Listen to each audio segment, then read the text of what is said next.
그게 좀 있는 것 같아요. 어쨌든 그 문제는 중요한 문제는 아니니까. 자, 여야 대표 만남 이제 8일날 있잖아요. 내일 있죠. 8월 내일이죠. 내일. 잘한 거죠, 대통령이?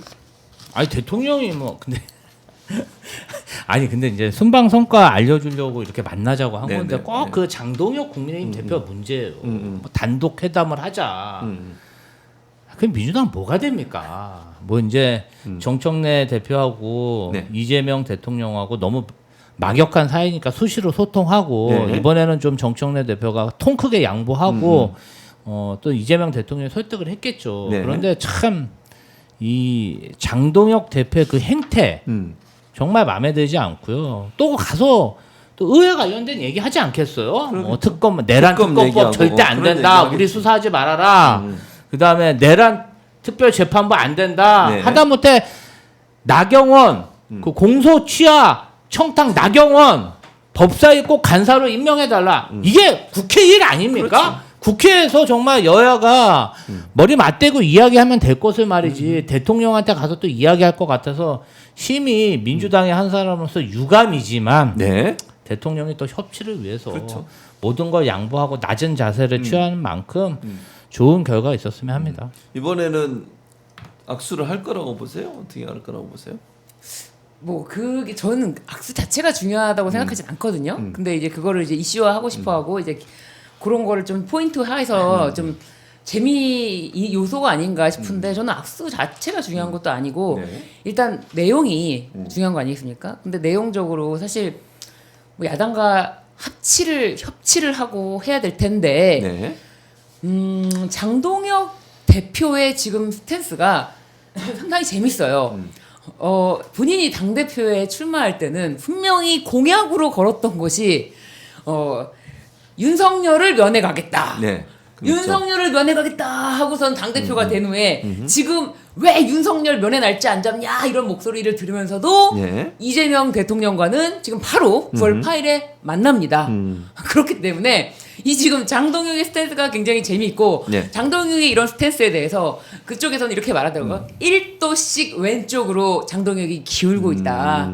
장동혁이 극우였다가 네. 1도씩 왼쪽으로 기울고 기울고 있기 있다. 때문에 저기 지선 때는 지방선거 있을 때는 네. 그나마 제대로 와서 자신들이 다시 지선을 이길 수가 있을 것이다. 이런 기대 섞인 희망을 얘기하던데 네. 그래서 저는 뭐 악수가 중요한 게 아니라 장동혁의 태도가 또 몇 도가 기울었을지 그게 좀 굉장히 관전 포인트다 이렇게 생각합니다. 네. 네. 자, 이재명 대통령 취임 100일이 얼마 안 남았습니다. 11일이 100일이거든요. 네. 11일 날 기자회견 열기로 했고 최근에 나온 여론조사 결과를 보니까 이재명 대통령 국정 운영에 대해서 긍정적 평가 63%. 그래서 다시 상승세를 타고 있는 상황입니다. 김필승 변호사는 이재명 대통령 기자회견 어떻게 전망하세요? 뭐 이제 기자회견 어떤 식으로 브리핑하고 기자회견 하는지는 겪으셨으니까요. 네네. 뭐 이제 필요한 질문들을 그 자리에서 잘 하실 거라고 생각을 하고요. 이게 좀 저는 의미가 있다고 보는 게 네. 이게 3위라고 하잖아요. 1위가 전직 대통령들 전체 비교해 보면 비교해 보면 3위라고 하는데 네. 1위가 이제 김영삼 대통령이었다고 하고 네. 2위가 이제 그 문재인 대통령이었는데 이 둘은 좀 독특해요. 김영삼 대통령은 최초의 무민 정부였습니다. 그렇죠. 그러니까 맞아요. 예, 이게 물론 뭐 당은 그대로였지만 드디어 우리나라에서 군인 아닌 대통령이 나왔다라는 측면에서 상징적 의미가 클 수밖에 없는 사람이었기 때문에 네. 그런 의미가 있고 문재인 대통령은 뭐 평가가 요즘은 좀 이런저런 얘기가 나오긴 하지만 기본적으로 전체적인 통치 스타일이 네. 지지율을 매우 신경 쓰는 스타일이었어요. 기억하시겠지만. 네. 그래서 지지율 관리를 매우 열심히 하셨던 대통령인데 지금 이재명 대통령은 오히려 지지율에 크게 연연하지 않는 모습을 보이셨잖아요. 네. 그럼에도 불구하고 상당히 높은 지지율이 나오고 있다는 것 자체가 국민들이 지금 그 정치하는 스타일, 그 다음에 방향이나 이런 것들에 대해서 상당히 공감하고 있다는 의미가 아닐까 싶어서 저는 좀 고무적으로 생각을 합니다.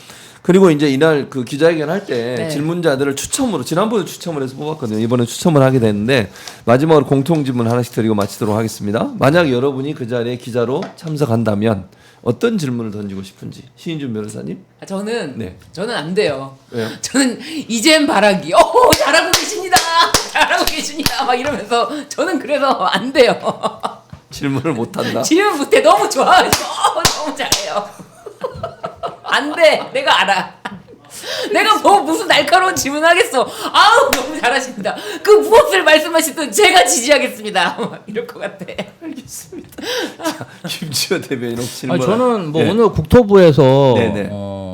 100만 호 넘는 그러한 주택을 공급하겠다 이런 발표를 했습니다. 네네. 사실은 민생 관련해서 가장 밀접한 게 집값 문제잖아요. 그렇죠. 근데 제가 이제 제가 사는 곳이 성남시 분당구 판교인데 네. 판교에 굉장히 IT 기업들이 많이 있어요. 젊은 노동자들이 많이 오는데 네. 노동자들이 거기서 못 살아요. 그렇죠. 집값이 너무 비싸니까. 그러니까 뭐 처음 전국에서 올라오시는 분들이 보면은 음. 고시원에서도 사시고 오피스텔 월세가 뭐 80만 원, 90만 원 이러더라고요. 그러니까 주거비가 단위 면적당 계산을 해보면은 거기가 뭐 강남 타워팰리스보다 더 비싸게 생활을 하는 노동자들이 많은데 이게 참 어느 순간인가 이 젊은 세대들한테 구조적인 문제로 다가간 것 같아요. 뭐 요새 강남에 보면은 집값이 뭐 70억, 80억, 50억짜리 아파트들도 있잖아요. 네. 이러한 부동산 불평등 문제에 대해서 이재명 대통령이 지난 경기도 지사 시절에도 뭐 기본 주택이라든지 여러 가지 정책을 내셨어요. 네. 이재명 정부 그 5년 동안 해결할 수는 없겠죠. 그럼 어떤 좋은 선례라도 만들 수 있는 그 젊은 뭔가 세대들에게 좀 어떻게 내가 결혼을 하려도 뭔가 좀 보금자리가 있어야 결혼할 수 있는 거 아닙니까? 그렇죠. 뭔가 좀 그러한 집값 문제, 주택 공급 문제, 젊은 세대의 그런 주거 문제에 대해서 어떤 해결책을 가지고 있는지 저는 그걸 좀 그걸 물어보고 묻고 싶습니다. 싶다. 네. 김필성 변호사는 어떤 질문 하고 싶으세요? 이거 저도 이거 네. 질문 얘기하고 생각을 해봤는데 네, 사실 네. 제가 별로 궁금한 게 없어서 물어볼 건 없을 것 같고요. 이제 어쨌든 제가 네. 그 대선 직전까지 일주일에 2번씩 같이 도시락을 같이 먹었던 사이였잖아요, 저하고. 네, 일주일에 2번씩. 예, 예, 일주일에. 예, 예. 네. 도시락 정말 맛이 없었거든요. 어. 만날 그러니까 일주일에 2번씩 먹으면 만날 똑같은 거 먹게 되죠. 뭐 도시락이 뭐 얼마나 근데 한 번도 마음 편하게 어디서 나가서 먹거나 뭐 먹지는 못했어요.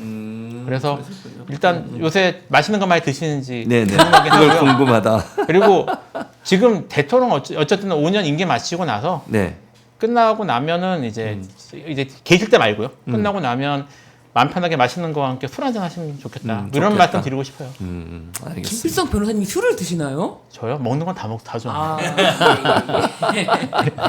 몇 년 알았지만 처음 알았네요. 오늘. 그러시군요. 네네. 자, 이제 마무리 하겠습니다. 혹시 뭐 마지막으로 하고 싶은 말씀 있으신 분 있으세요? 기회를 드리겠습니다. 우리가 좀 합이 좀 이제 카르텔화 된 것 같아요. 두세 번에 아유, 두번 네. 했는데 생각보다 굉장히 빠르게. 굉장히 예, 예. 우리가 뭐 사실은 남부 직원만큼은 아니지만 그래도 오마이에서는 좀 네. 끈끈한 사이로 거듭났으면 좋겠습니다. 알겠습니다.